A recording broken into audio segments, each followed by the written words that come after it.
Okay, 2 Kings chapter 10. This is a continuation of chapter 9, basically, is what it is. So I know in chapter 9 I talked about how we're going to learn some lessons that are important for us in the latter days. That actually is going to happen here in chapter 10 because this is kind of the wrapping up of everything from chapter 9. So verse 1, and Ahab had 70 sons in Samaria. So remember, Ahab and his wife are dead. Jehu has killed them. And Jehu wrote letters and sent to Samaria and unto the rulers of Jezreel, to the elders, and to them that brought up Ahab's children, saying, Now as soon as this letter cometh to you, seeing your master's sons are with you, and there are with you chariots and horses, a fenced city also and armor, look even out the best and meetest of your master's sons, and set him on his father's throne, and fight for your master's house.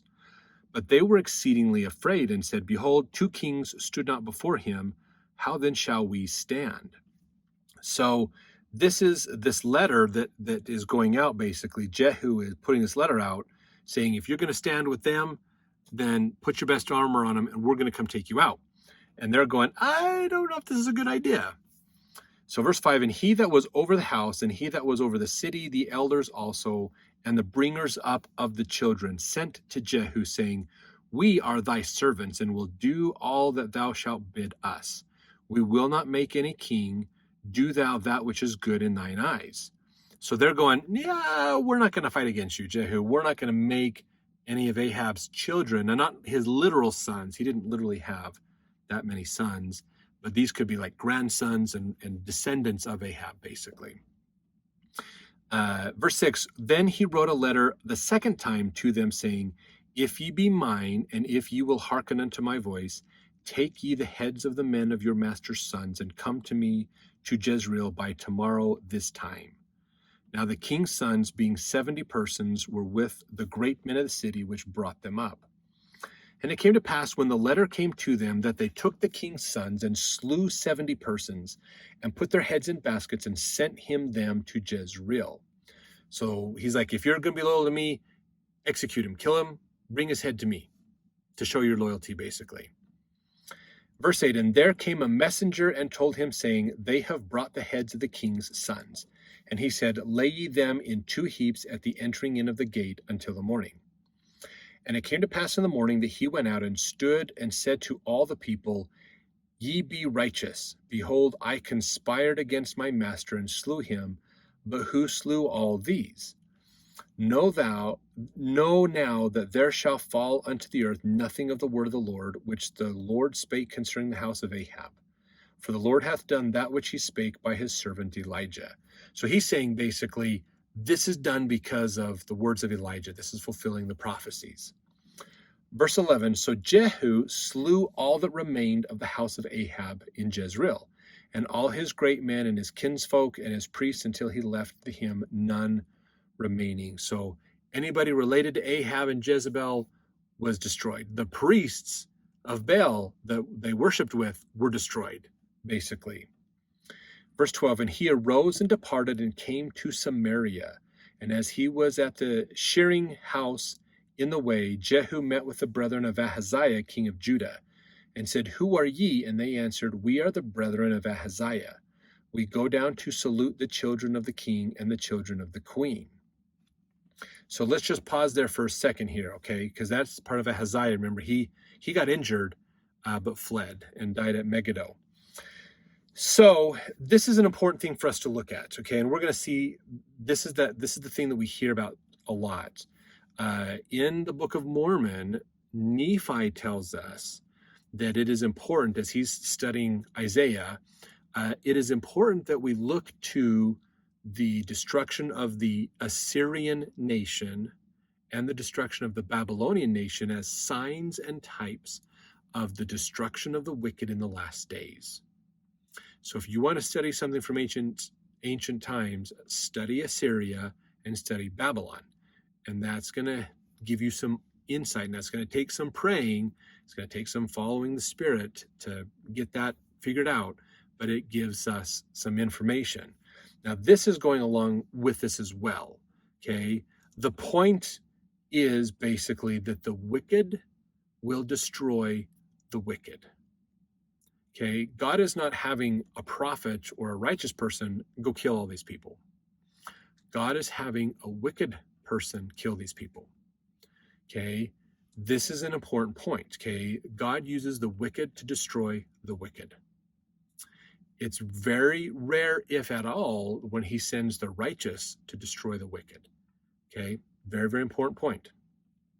So just realize if you ever have somebody who is trying to say it is time to overthrow the government, it is time to destroy things, it is time to revolt against the government, we are the righteous, they are the wicked, and we need to destroy the wicked government because we are the righteous ones.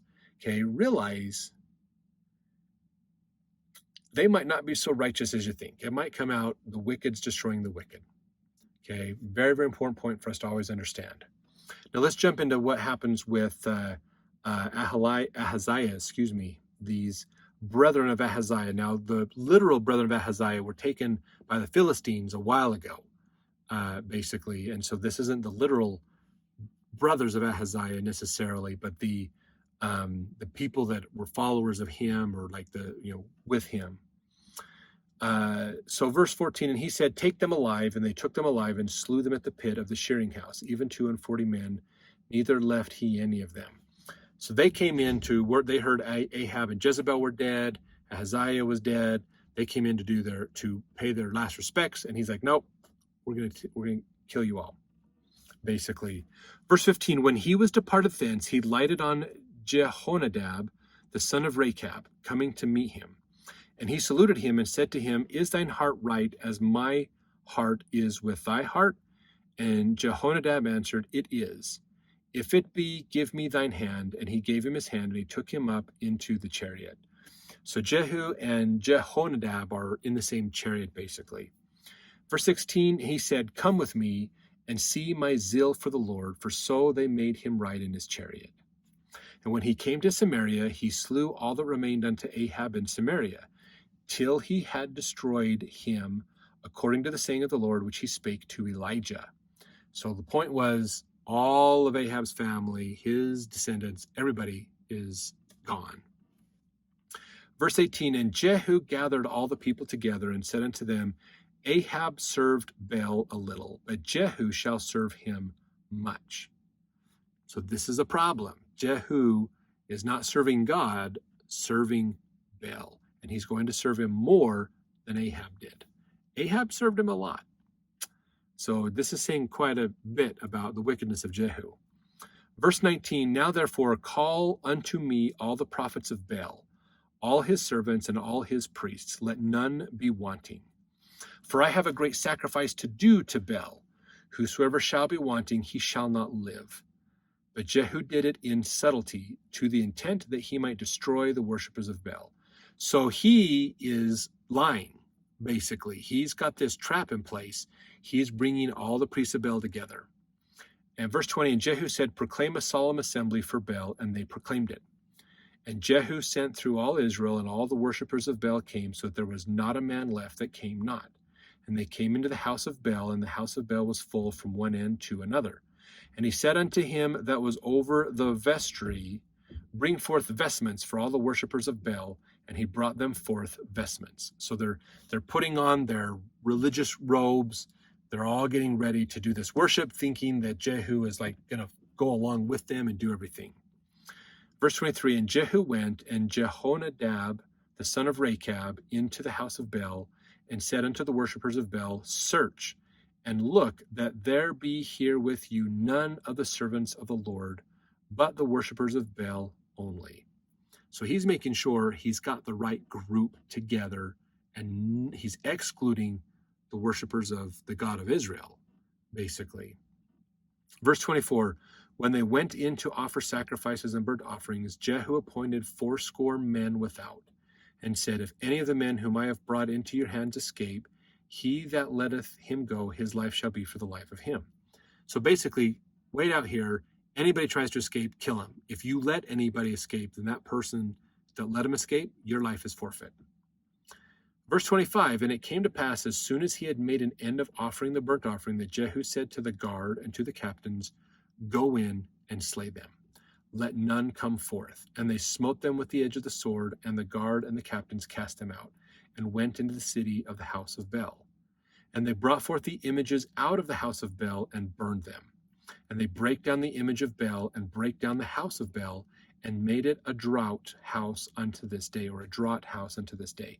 So they destroyed the house of Bel, this temple that would have been built to him. They burned everything. They destroyed it. They killed all the worshipers of Bel, the priests of Bel. Everybody's gone, basically. Verse 28, thus Jehu destroyed Bel out of Israel. Howbeit, from the sins of Jeroboam, the son of Nebat, who made Israel to sin, Jehu departed not from after them, to wit, the golden calves that were in Bethel and that were in Dan. If you remember, Jeroboam, when he split off from Rehoboam, he realized that the people couldn't go back into Israel to worship at the temple, because that would give Rehoboam an opportunity to convince them to stay and not follow him. So worshiping the true God was a threat to Jeroboam's power.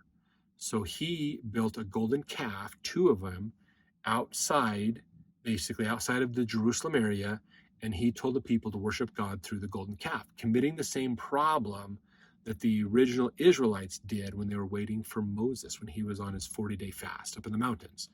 So this is the problem that they're running into, basically, he's gotten rid of Bel, but he's using the golden calves to worship God.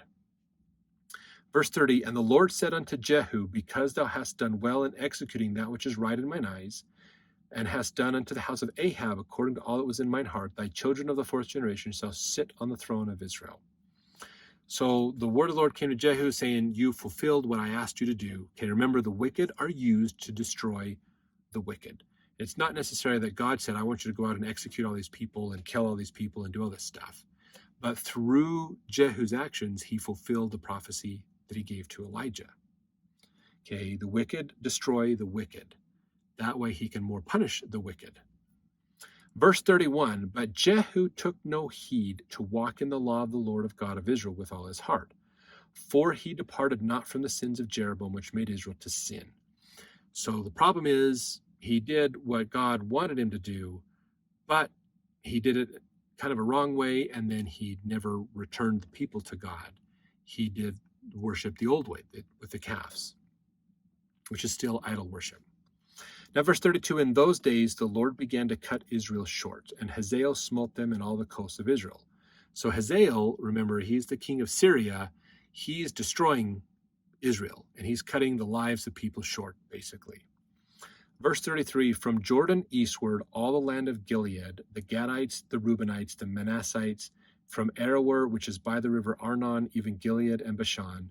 Now the rest of the acts of Jehu, and all that he did, and all his might, are they not written in the book of the Chronicles of the Kings of Israel? We don't have that book. Again, that's not the Kings Chronicles we have. But that whole east side of the river Jordan, basically, Syria is taking. Verse 35, and Jehu slept with his fathers, and they buried him in Samaria, and Jehoahaz, his son, reigned in his stead. And the time that Jehu reigned over Israel and Samaria was 28 years. So this wasn't like an overnight destruction. It took some time to have all this happen. And then he reigned for quite a while, lost a lot of land to Syria. Israel's still not in a good spot. They're still not worshiping God properly. There's still a lot of challenges that they have that they're going through. And we're going to see more of that with Jehu's son. Remember, Jehu got the promise of 4 generations will sit on the throne. And so his son is next. We'll see him in the next chapter.